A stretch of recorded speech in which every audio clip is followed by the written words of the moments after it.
I'm 18 years old, I'm studying law full time, and I run a business. And about a year ago in year 12, when I was finishing up my high school, I was second guessing myself and reconsidering if this was the path to go down. So I condensed everything that I wish I knew a year ago into this video. When I was 15, I got my very first job making $12 an hour at a local butcher shop, and I was cleaning blood off of trays, off of machinery, and it was just disgusting as, right? At the same time, I made my first bit of money online using graphic design skills, video editing skills, website development skills, all those skills that I had learned in the ages of probably like 9 to 12.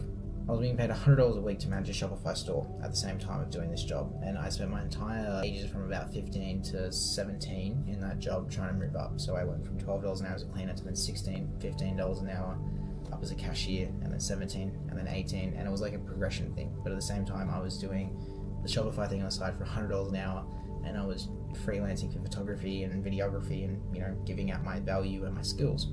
So I was making a lot of money through my skills as well as what I was doing at the butcher shop. And through that process, I learned a lot about hard work. It was long hours. I was working 12-hour days sometimes on a Saturday, if not 2, so 24-hour day weekends, a lot of hours. But it also taught me at a very young age that I did not want to trade my time for money. So getting into the lessons, the first thing that I wish someone told me was that you don't have to have it figured out. I never really called what I was doing, especially in year 12, in year 11, year 10, when I was really starting out as a business, right? It was more of a hobby. I picked something that I was good at. I was good at photography, I was good at videography, and I just decided to sell that to people. It's kind of a cliche. It's like, if you love what you do, you'll never work a day in your life. But I really did love photography and videography, right? It was a hobby, so I decided to go and sell that skill to people. And that's the main takeaway. You don't have to have it figured out. You don't need a plan to, I'm going to do this, and I'm going to do that, and then I'm going to do this thing next, right? Nobody knows. I don't know.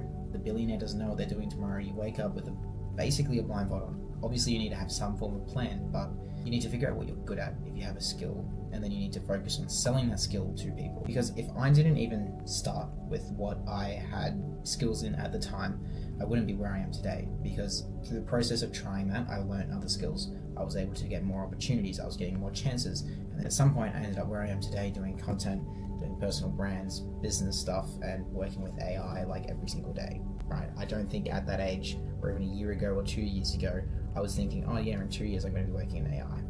No chance. Another thing that a lot of people kind of talk about but don't really talk about is that no one's actually going to believe in you.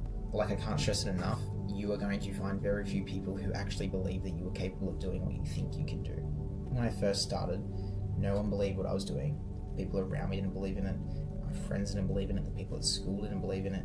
And that's completely fine, right? It's, doing something, especially in Australia, tall poppy syndrome, we kind of hate seeing people do something or be better than us in some way, shape or form. But you need to get very comfortable very, very quickly with being outside of the ordinary, right? Chris Williamson said it the best. It's like, by definition of not wanting to be average, you have to do things that average people don't do. Because if you want to be average, you do the things that average people do. Pretty simple concept, right? So get very, very comfortable very, very quickly with being weird, being unaverage, not being like everyone else, because it's going to help yourself longer down the line, because you're going to be more comfortable in what you're doing. You're going to back yourself. And honestly, it is all just self-belief. You just need to wholeheartedly have conviction and belief in what you were doing and what you were saying, and being intentional, and eventually it will come. The other thing is kind of building off of the first point on like not having a plan. This all kind of just fell in my lap to some degree. Obviously, you have to put in the reps every single day to work towards some bigger goal of what you're trying to do if you're trying to build a business. But the actual specifics, I didn't decide that. Like I said earlier, it kind of just falls in your lap. But the only way in which that's going to fall in your lap is by being willing to wake up every single day with basically a blindfold on, take a step forward, go into the unknown, try something new. You don't know if it's going to work out, but you're going to try it anyways. You kind of just have to do that, right? And that's very, very challenging, especially at a very young age. And I'll be completely real with you, the first time that taking that first step forward really clicked for me was at the start of this year, when I ended all employment for the first time ever. I'd always had a job. I'd always had a safety net. I'd be doing the freelancing and the business side, and then I would still have the part-time job on the side. But at the start of this year, I decided to cut it off entirely. It's really the hardest decision that I ever made, because it's secure, it's comfortable, it's secure income, you're getting it every single week, you know what you're getting paid. It's a safety net, right? And it helps a lot with taking risks. The moment that it all started to feel real was when I removed that safety net. Now, I'm not saying go and quit your part-time job, right? I kind of kept that job for 3 months until I was at a position where I could live 3, 4, 5 months without having to work that job. And then also I already had a clear vision, clear plan. I had people around me, I had the correct systems, and I was actually actively doing the work. Don't just go and quit your part-time job and drop out of uni or whatever because you have this grand idea. It's stupid. And everyone will say the same thing. Every successful person that I speak to says it is a hype culture and it has no real tangibility in the real world. If I had to do anything differently, I would just start posting content as soon as possible, right? I remember this time last year, I had just started posting content properly again for about a month and a bit. It got challenging, I was getting made fun of, a little bit insecure, and I ended up stopping. And I didn't end up starting back again until August. And I look back and I don't hate myself, but I'm like, why did you stop? I wish I kept going, I would have been way further ahead.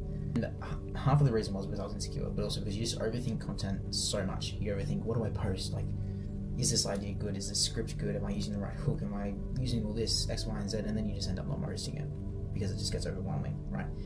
When you overthink content, your content ends up being shit. You just need to turn on the camera, record, talk about you, talk about your story, talk about the things that you were doing, your lived experiences, because it is legit what makes you unique, right? If you can communicate your experiences and the things that you've done uniquely and your perspectives, people will buy into you and your perspectives. So I wish I stopped overthinking, and I wish I just kept going with content, because the opportunities that I've gotten from the last 6 months with content would have been doubled if I kept going for that 6 month gap. If you're scrolling and you're looking for a quick fix, you're not going to get it. I want you to leave with that.